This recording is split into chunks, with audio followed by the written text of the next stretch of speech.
Olá, eu sou o professor Joaquim Bento e eu vou começar a falar sobre a unidade 1, Teoria dos Erros, parte 1, Introdução a Erros Numéricos. Bom, para entender sobre erros numéricos ou erros em métodos numéricos, é preciso entender esse fluxograma que dá uma ideia boa de como é o processo. Primeira parte, você tem um problema real, né? Ou seja, por exemplo, você tem um carro de Fórmula 1 no túnel de vento, um avião voando, enfim, um problema real que você quer resolver. Com isso, você precisa levantar os dados desse problema. Ou seja, você precisa, no carro, você tem que saber as propriedades do carro, os materiais do avião, enfim, os dados, as dimensões, os dados do seu problema. Bom, com os dados, você precisa construir um modelo matemático.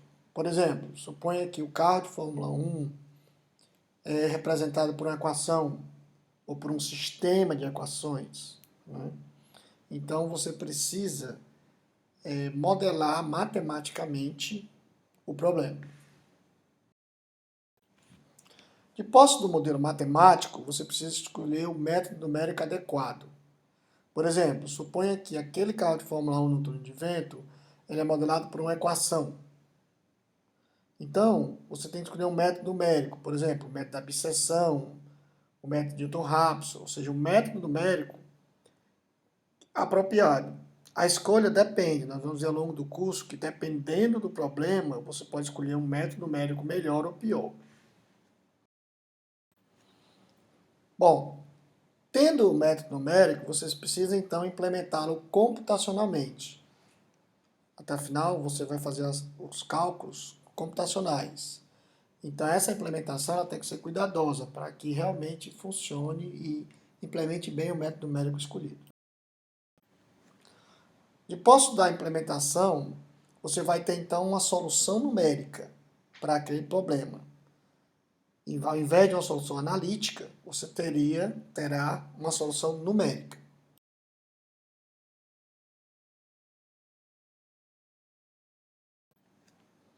Mas não basta ter só a solução numérica. Métodos numéricos, cálculo numérico, às vezes pode levar para problemas, resultados que não são coerentes. Então você tem que usar o seu bom senso. Não basta só calcular e o que der, deu e usar. Você precisa analisar os resultados. E caso esses resultados não sejam coerentes, você pode ter problemas no modelo matemático, no método numérico adequado ou ainda na implementação. E daí decorrem tipos de erros. Erros de modelagem, erros de aproximação, erros de resolução. Então é preciso analisar esses resultados. Só para dar um pouco de ideia da importância de cálculo numérico, ele pode ser responsável por vários catástrofes, por vários problemas. Por exemplo, no mísseis Patriot, na Guerra do Golfo, houve um cálculo errado devido à representação numérica e várias pessoas morreram, o míssil foi lançado com falhas e gerou um problema muito grave. Outro exemplo é o foguete Ariane 5, que devido a problemas numéricos explodiu, né, causando um prejuízo de 7,5 bilhões de dólares em mais de 10 anos de desenvolvimento. E por último, a plataforma marítima Sleipner, que também devido a erros numéricos afundou, causando um prejuízo de quase 1 bilhão. Então tudo isso são problemas reais que mostram a importância de fazer adequadamente, de usar adequadamente métodos numéricos. Bom, já que a representação de números é um dos problemas que pode ocorrer, é preciso olhar isso com cuidado. Então, suponha que você quer calcular a área A de uma circunferência de raio de 100 metros, tá? Dependendo do valor de π, esse cálculo pode ser 31.400 ou 31.416 ou algum outro valor, dependendo do número de aproximações de π. Mas qual é o mais preciso? Obviamente o mais preciso é o que tem mais dígitos. Mas será que é necessário você usar todos esses dígitos? Será que é possível calcular a área exata? Então, a resposta sempre, na grande parte do curso, vai ser depende. Então, dependendo do problema, dependendo da situação, você vai trabalhar com a representação numérica. Se você for, por exemplo, implementar no computador, você pode também ter discrepâncias. Suponha esse somatório de xi de 1 a 30.000 para o x igual a 0,11. No computador, como está marcado aqui em C++, o valor é 3.300 e alguma coisa, dando um erro em relação ao valor real, que é 3.300. Já se eu for implementar em Python, a precisão dupla, no caso de precisão dupla, porque em C++ se usou precisão simples, poderia ter se usado precisão dupla também, o resultado seria diferente. Então você tem um valor diferente para Python e um erro, uma diferença para a solução real diferente.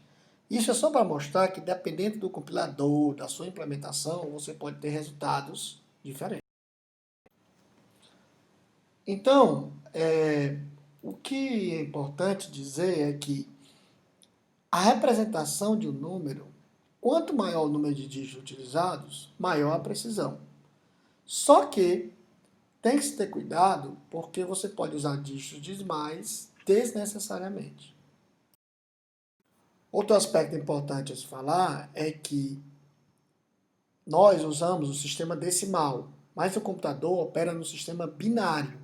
Então você pode ter diferenças de bases, e isso tem que ser levado em consideração. Portanto, a entrada de dados é feita no sistema decimal, há uma conversão para a base 2, feitas as operações no computador e a volta para a base 10 do sistema decimal. E essas mudanças de base, elas podem introduzir também algum erro, algum tipo de erro.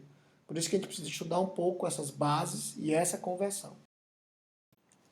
Bom, para representar uma base, você usa uma expressão muito simples. O número n, numa base B, é dado por um somatório que multiplica AI vezes B elevado a I, onde esse AI vai de 0 a B menos 1.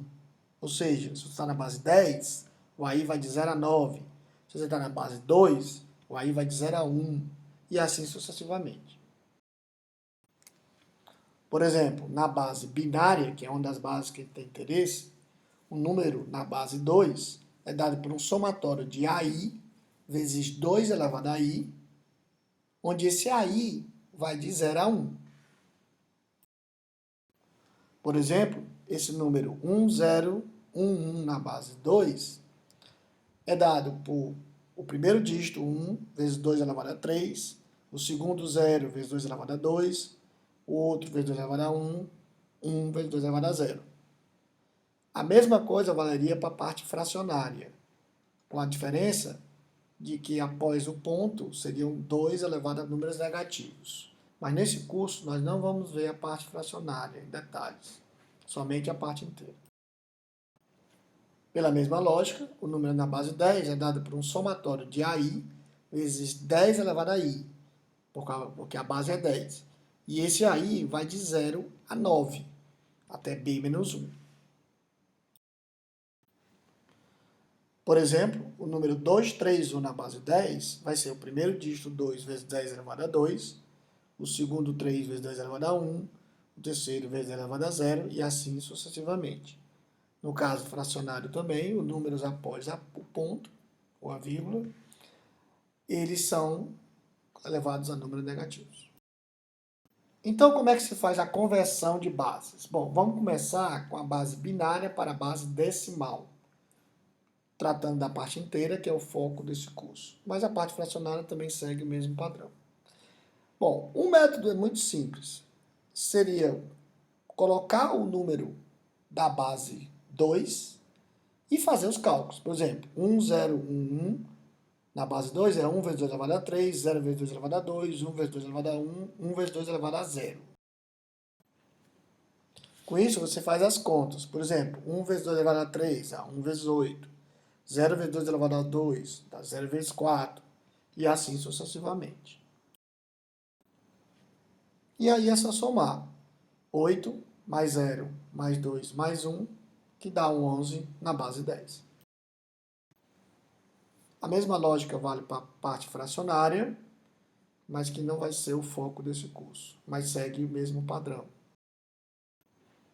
Entretanto, esse método é custoso. Se você pensar bem, 1 vezes 2 elevado a 3, 2 vezes 2 vezes 2. Imagine se você tivesse, por exemplo, 2 elevado a 100. Você estaria fazendo muitos cálculos.